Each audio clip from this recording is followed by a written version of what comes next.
Você já se sentiu incapaz alguma vez?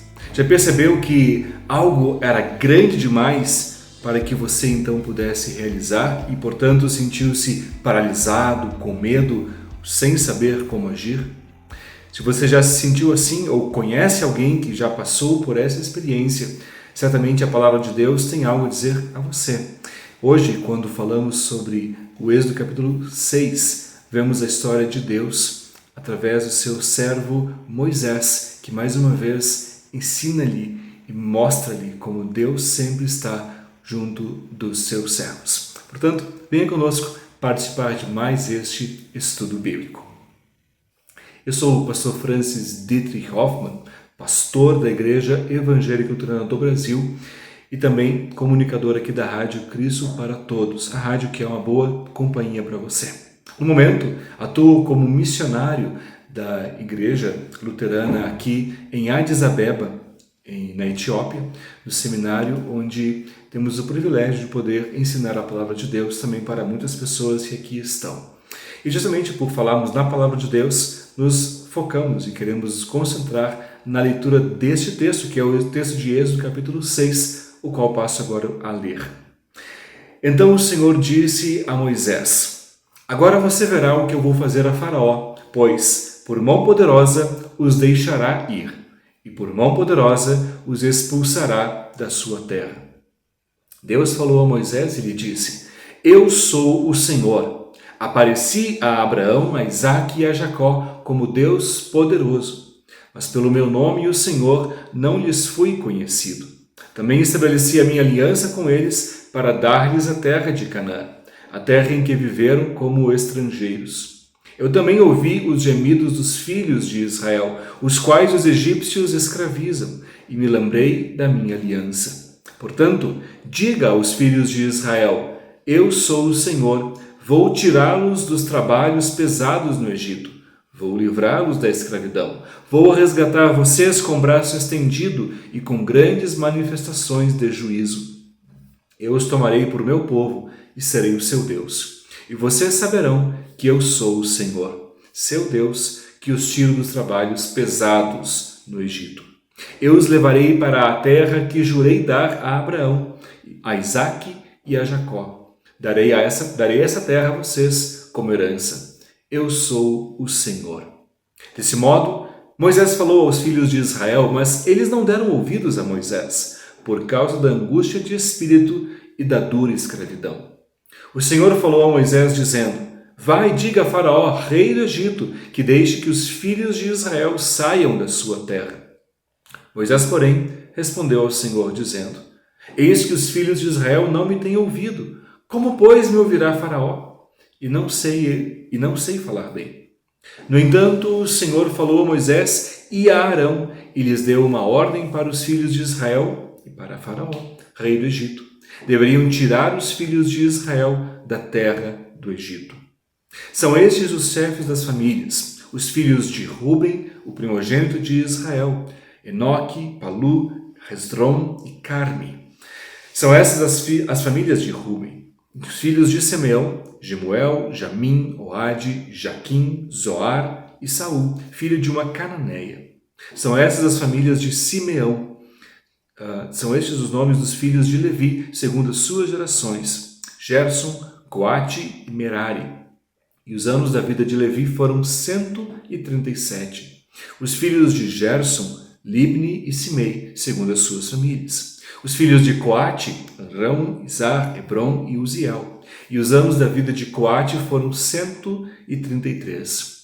Os filhos de Merari, Mali e Muzi. São essas as famílias de Levi, segundo as suas gerações. Amrão tomou por mulher Joquebede, sua tia, e ela lhe deu à luz Arão e Moisés. E os anos da vida de Amrão foram 137. Os filhos de Izar, Corá, Nefeg e Zicre. Os filhos de Uziel, Misael, Eusafã e Citri. Arão tomou por mulher Eliseba, filha de Aminadab, irmã de Naasson, e ela lhe deu à luz Nadab, Abiú, Eleazar e Itamar. Os filhos de Corá, Assir, Eucana e Abiasaf. São essas as famílias dos coraitas. Eleazar, filho de Arão, tomou por mulher para si uma das filhas de Putiel, e ela lhe deu à luz Finéias. São estes os chefes de suas casas, segundo as suas famílias. São estes Arão e Moisés, aos quais o Senhor disse: tirem os filhos de Israel da terra do Egito, segundo os seus exércitos. Foram eles que falaram a Faraó, rei do Egito, a fim de tirar do Egito os filhos de Israel. São estes Moisés e Arão. No dia em que o Senhor falou a Moisés na terra do Egito, o Senhor disse a Moisés: eu sou o Senhor. Diga a Faraó, rei do Egito, tudo o que eu digo a vocês. Porém Moisés respondeu na presença do Senhor: eu não sei falar bem. Como é que Faraó vai me ouvir? Essa pergunta final nos fez motivar, ou nos deu o motivo da nossa pergunta inicial. Como é que Faraó vai me ouvir? Esse é o sentimento de Moisés diante da grande tarefa que ele tinha diante de si. Como ele, uma pessoa que foi criada na casa do faraó, sim, é verdade, mas que por várias razões deixou essa casa do faraó, teve que fugir, até então encontrar-se com algumas pessoas na região de Midian, até mesmo venha a se casar com uma dessas mulheres, filha de Jetro, ou Reuel, e por isso passou-se muito tempo, até que então ele é mandado por Deus retornar para o Egito. Ao retornar para o Egito, qual a surpresa de Moisés é que nem mesmo seus compatriotas lhe o escutavam, lhe ouviam. E isso lhe traz grande angústia, obviamente. Imagine só, se nem mesmo as pessoas da minha família me escutam, ou se nem mesmo as pessoas do meu próprio povo me escutam, como me ouvirá as pessoas que subjugam o meu povo? Veja, a questão não é somente a questão de autoridade aqui. Claro, o faraó tinha autoridade sobre o povo de Israel, pois era o seu rei. Mas havia uma outra questão, que era a escravidão. O povo de Israel não era somente morador na terra do Egito, mas justamente pela história que já vimos no início de Êxodo, por medo de faraó, de que talvez Israel acabasse tornando-se grande demais e acabasse governando o Egito, começou então a subjugar este povo, a escravizá-lo. Então a relação justamente é de um senhor que escraviza para um povo que é escravizado. E de repente nem aqueles que são parte do seu povo lhe ouvem. Imagine só o senhor que escraviza este povo. Bem sabemos da história que depois virá mais para frente que de fato o faraó não irá querer ouvir. Moisés sabe disso. Deus lhe avisou que de fato o faraó não iria dar ouvidos a ele, justamente para ensinar, trazer um ensinamento ao faraó e ao Egito. Mas o ponto é, como nós que cremos em Deus lidamos ou acabamos lidando com as dificuldades ou as adversidades pelas quais passamos. Muitas e muitas vezes talvez nos sentimos igual a Moisés, incapazes, inseguros, sem saber direito como lidar com a situação que se coloca à nossa frente. Bem sabemos nós que muitas e muitas coisas acontecem na nossa vida que nós sequer temos como controlar. Bom, se alguma coisa podemos controlar de fato, né? Talvez, às vezes é difícil de controlar a nossa língua, controlar os nossos pensamentos, controlar aquilo que nós fazemos, ou controlar aquilo que alguém faz contra nós. Diante dessas situações, podemos nos perguntar, e agora? Como podemos agir? Como podemos proceder diante destas situações? Diante da nossa perceptível incapacidade com relação a tantas e tantas coisas. Bom, e nesse momento, ou antes de olharmos para o temor de Moisés em relação à sua incapacidade, o que é sincero, afinal de contas, olhando para nós somos frágeis, pecadores, erramos em tantas e tantas situações. Então é justo reconhecermos o nosso pecado e a nossa incapacidade. Mas também nós precisamos aprender a conhecer quem é Deus. E não à toa, o texto aqui em Êxodo 6 nos fala sobre quem é este Deus. Se lembrarmos bem, aqui está a apresentação dele. Bem no versículo 1, diz assim: então o Senhor disse a Moisés: agora você verá o que vou fazer a Faraó, pois por mão poderosa os deixará ir, e por mão poderosa os expulsará da sua terra. Bom, podemos dizer, em primeiro lugar, então, que este Deus de quem estamos falando é um Deus que tem mão poderosa. Essa é a palavra, a imagem que o texto nos coloca aqui para nos lembrar que aquilo que Deus quer fazer, de fato Ele pode fazer. Deus não simplesmente tem vontade, mas Ele pode fazer aquilo que lhe apraz. É diferente de nós, né? Nós podemos querer alguma coisa, mas, como diz o ditado, querer nem sempre é poder, né? Precisamos também entender a nossa própria realidade, quem nós somos, aquilo que está diante de nós, aquilo que nos é possível fazer. É diferente de Deus, é claro, porque Deus é todo-poderoso, Ele é Senhor sobre os céus e terras.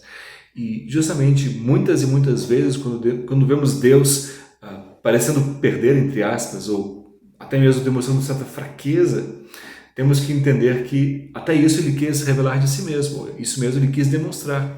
Veja, por exemplo, Deus na cruz. As pessoas diziam para Ele, se Tu és Deus, desce da cruz. Mas veja, Deus quis fazer isso. Essa foi a sua vontade, justamente para nos salvar, para nos resgatar. Ninguém o obrigou a permanecer na cruz, mas Ele quis assim agir. Por essa razão também podemos dizer, Deus teria várias maneiras de libertar o seu povo do Egito, mas Deus escolheu essa maneira específica, chamando Moisés, chamando Arão também para ser o seu porta-voz. E também depois viram as pragas, né? Então enviando as pragas e assim trazendo flagelos ao Egito para que justamente as coisas não simplesmente acontecessem, mas para que as pessoas pudessem compreender quem é este Deus. Isso ressoa um pouco Filipenses, né? Quando diz que todo joelho se dobrará e toda língua confessará que Jesus Cristo é Senhor. E de fato, vemos que Deus, na maneira como Ele age, na maneira como Ele faz as coisas, Ele não somente faz, mas Ele também nos faz reconhecer quem Ele é. E temos o privilégio, portanto, de dizer obrigado, meu Deus, porque o Senhor tem mão poderosa e nos ajuda em todo momento, mesmo quando não parece isso, né? E à medida que vamos aprendendo e crescendo, também vamos entendendo cada vez mais e melhor como Deus faz todas as coisas muito bem. Bom, além de dizer e declarar claramente que Deus, portanto, este Deus com mão poderosa, há uma referência aqui aos patriarcas. Patriarcas são Abraão, Isaque e Jacó, vamos chamar esses três, pelo menos no contexto do Antigo Testamento. Então, lembrando desses patriarcas, Abraão, Isaque e Jacó, como Deus então chama estes, e, portanto, lhes revela algo de si. Mas o versículo 3, pegando o 2 e o 3 para pegar todo o contexto, né? Deus falou a Moisés e lhe disse, eu sou o Senhor. Apareci a Abraão, a Isaque e a Jacó como Deus Todo-Poderoso, mas pelo meu nome, o Senhor, não lhes fui conhecido.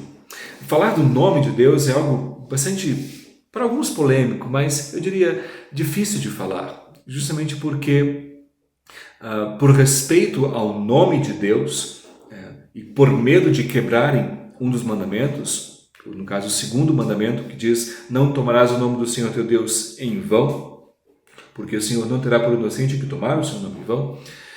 Os judeus, ao longo da história, de tanto medo de quebrarem este mandamento, passaram a não pronunciar este nome, com medo de que talvez estivessem pronunciando-o em vão. Então, nós não sabemos o som dessa palavra. E como o hebraico, que é o texto em que foi escrito o Antigo Testamento, não tem vogais, elas foram acrescidas bem depois, nós temos somente as consoantes. Então, é difícil saber como é de fato a pronúncia. Na sua Bíblia, talvez você veja que seja lá o Senhor, mas as palavras Senhor com letras maiúsculas, né, com letras garrafais, né? Sempre que aparece assim na sua Bíblia, isso é uma referência ao nome de Deus. Que como nós não sabemos como exatamente se é, a gente então tem essa palavra Senhor para se referir ao nome de Deus, Ele como nosso Senhor. Bom, ele está dizendo que esse nome de Deus não foi revelado a Abraão, a Isaque e a Jacó. Isso nos diz algumas coisas. Primeiro que conhecer o nome de Deus exatamente não é uma questão de ser salvos ou não. Entendemos que Abraão, Isaque e Jacó foram pessoas que foram salvas, foram homens de Deus, né? Mas não sabiam então exatamente o nome de Deus, mas sabiam o que Deus fazia. Um Deus que promete e cumpre, um Deus que cuida dos seus, um Deus que é bom para com os seus. Enfim, um Deus que tem mão poderosa também, pois afinal de contas, Abraão, Isaque e Jacó viram isso. De Abraão, Deus tirou um filho, já em tenra idade, já tinham 100 anos, de Sara com 90 anos. E que grande coisa Deus fez, portanto, por meio dessas pessoas. Isaque e Jacó também não é diferente, a maneira como Deus age, né? Especialmente Jacó, estando até mesmo roubando a primogenitura do seu irmão, enfim, roubando entre aspas, talvez é um outro assunto este, mas que nos faz pensar sobre como de fato Deus aperfeiçoou, perdoou, cuidou de todos os seus para que pudesse de fato crer. Mas de fato, nem Abraão, nem Isaac, nem Jacó não possuíram a terra prometida. Isso demorou um bom tempo, somente depois com Josué. O povo de Israel vai entrar de fato na terra prometida e possuí-la por algum tempo. Mas justamente para nos mostrar que Deus não é inativo. Às vezes é nosso olhar que está focado nas coisas erradas. Talvez quando a gente está focado em um pedaço de terra, ou quando a gente está focado simplesmente em alguns bens materiais, ou certas coisas que nós queremos, nós esquecemos o mais importante, o cuidado de Deus, a presença de Deus em nossa vida. E quando vemos isso, e Deus, à medida que vai se revelando, isso mostra um relacionamento de Deus com o seu povo também. Queremos que quando estivermos no céu, vamos conhecer muitas outras coisas de Deus, que nós não sabemos agora, se assim for da vontade de Deus, é claro. Mas o que nós vemos sempre é um Deus que se importa com os seus. Ele diz, eu sou o Senhor, e repetidas vezes diz isso. Ele faz uma conexão belíssima entre também as genealogias, lembrando, até para apresentar quem é este Moisés e quem é este Arão. Porque, afinal de contas, podemos pensar, bom, quem são eles de fato para libertar o povo de Israel do Egito? Como eu disse antes, não é só Moisés que está espantado diante da tarefa. As pessoas, o povo de Israel também podia estar espantado com isso. Afinal de contas, quem são eles? Bom, de fato, eles não são grandes coisas, são seres humanos como quaisquer outros, mas tem uma coisa, eles fazem parte do povo de Deus. E de repente você tem uma linhagem para nos lembrar como Deus sempre cuidou dessas pessoas. Vemos muitas linhagens do Antigo Testamento, muitas genealogias, muitas famílias. Isso sempre nos lembra que não estamos sós, não estamos aqui do nada. Isso começa a nos fazer pensar sobre essas tarefas difíceis que nós temos na vida da gente. São muitas que podem nos surpreender, nos atemorizar, nos amedrontar, nos engessar. Mas, de novo, enquanto olhamos para nós mesmos, bom, de fato, não temos como mover um osso, não temos como fazer nada. Mas, de repente, somos lembrados de quem é o Deus que está conosco. Esse Deus de mão forte, o Deus de Abraão, de Isaac e de Jacó, o Deus que nos deu os nossos pais, que nos fez nascer. E agora este Deus cuida de nós, se importa conosco. A dificuldade vai continuar existindo. A diferença é que eu sei que eu não estou só. Eu sei que as coisas que podem vir e suceder na minha vida nunca serão maiores do que o Deus a quem eu sirvo, a quem você serve, ao seu Deus, que cuida de você, que te protege, que te ama e que te guarda. Por isso, se algo difícil se encontra à sua frente, se alguma coisa te amedronta, ou se você não sabe lidar com qualquer situação, lembre deste Deus de Abraão, de Isaac e de Jacó, ore a Ele. Certamente este Deus continuará te cuidando e te protegendo. E se ainda é difícil, você pode pedir ajuda à sua comunidade de fé, à igreja a qual você frequenta, e assim pedir ao seu pastor a orientação, pedir aos seus irmãos de fé que certamente estão orando por ti, para que possamos juntos andar em direção à vida eterna. E certamente, enquanto estamos aqui, poderemos louvar a Deus, e quando chegarmos nos céus, ainda melhor, porque certamente lá estaremos em um momento perfeito, junto com todos aqueles que também creram neste Deus de bondade e misericórdia, que está sempre conosco. Por isso, confiando neste Deus, convido você a orar. Em nome do Pai, do Filho e do Espírito Santo. Amém. Querido bondoso Deus, certamente reconheço minhas limitações, fruto do meu pecado, da minha angústia, fruto daquilo que eu sou, é verdade, também da maneira como me criaste, pois afinal de contas sou criatura tua. E não posso fazer todas as coisas, mas certamente tu podes. E se for de tua vontade, certamente continuarás auxiliando o teu povo, como sempre fizeste. Muitas vezes me sinto angustiado, nervoso, temeroso, mas certamente a tua mão está conosco, está comigo, está contigo. certamente cada pessoa que aqui está conosco também nos ouvindo, em meio às suas dificuldades, coloca diante de Ti as suas angústias, as suas aflições. E cremos que Tu és bondoso para nos ajudar em toda e qualquer situação. Por isso Te oramos, ajuda-nos, Senhor, em todo momento. A Te oramos em nome de Cristo, nosso Salvador. Amém. Que Deus te abençoe. Para saber mais, entre em nosso site radiocpt.com.br e acompanhe nossa programação. Siga e curta nossos canais no youtube.com/radiocpt, facebook.com/radiodaiel e o nosso podcast no SoundCloud e Spotify. E compartilhe a mensagem de Cristo para todos.